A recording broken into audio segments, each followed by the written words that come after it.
E Bruno, hoje você pode dizer que é um cientista trabalhando com pesquisa, com mestrado, doutorado, com experiências fora do país e participação em um grupo científico internacional.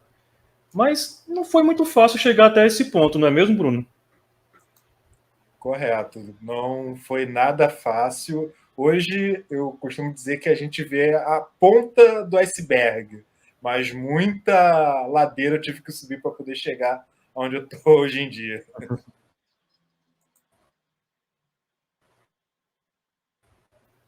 Decifrando Marte, né? Esse belo livro que tem aqui, que trata especificamente sobre o planeta vermelho, né? Conta pra gente o que o leitor pode esperar, pode encontrar nesse livro, Bruno.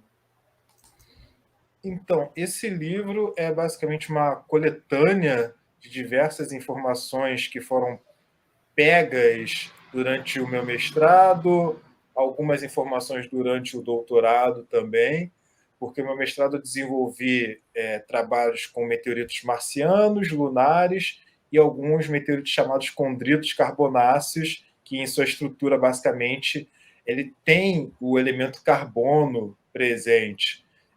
Inclusive, um deles bastante famoso que eu trabalhei, que foi o meteorito Murchison, que já foi, inclusive, encontrado bases de RNA, DNA, aminoácidos.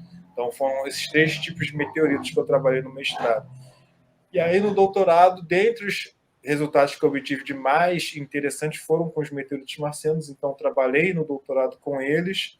Então, esse livro basicamente é fruto da complementação, né, da soma de informações que eu tive do meu mestrado, do meu doutorado, conversas com alguns alunos que eu oriento atualmente de graduação, alunos de mestrado, e aí vocês vão encontrar tanto conteúdos históricos, o primeiro capítulo eu conto um pouquinho da história de Marte, da onde surge o nome Marte, o primeiro capítulo é aquilo que os olhos podem ver, então surge justamente da ideia de como é que as civilizações antigas, gregas, romanas, quando elas olhavam para o céu e viam algo de diferente, que era aquele pontinho vermelho em que eles denotaram como se fosse alguma forma da ação divina, no caso, os gregos colocaram como se fosse uma forma do deus Ares, que é o deus da guerra e da agricultura, está interagindo com aquela civilização.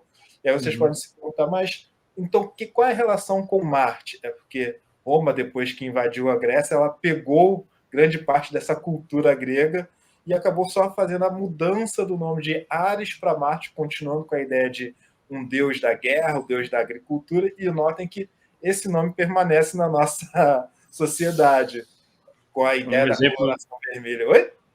Um exemplo de sincretismo religioso.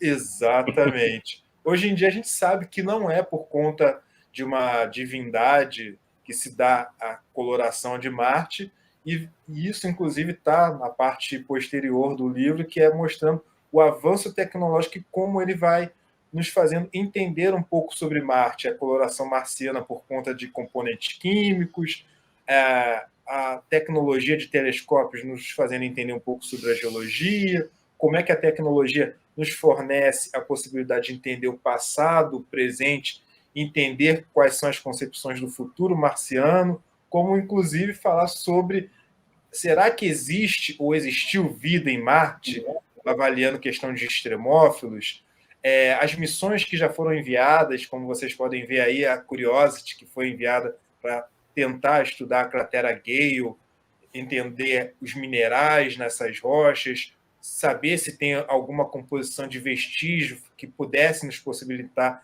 entender se tinha vida no passado de Marte. Isso tudo está escrito no livro, inclusive as composições de carbono, hidrogênio, oxigênio, nitrogênio, fósforo, chamados chumps, como é que eles estão presentes no planeta Marte e como é que isso viabilizaria uma trajetória para Marte ter sido um ambiente habitável ou talvez, inclusive, habitado. E aí são os capítulos finais que eu falo sobre as condições de extremofilias ligadas a esse ambiente marciano e, obviamente, aquilo que todo mundo curte, porque está na vibe do momento, é a ideia de missões tripuladas e terraformação.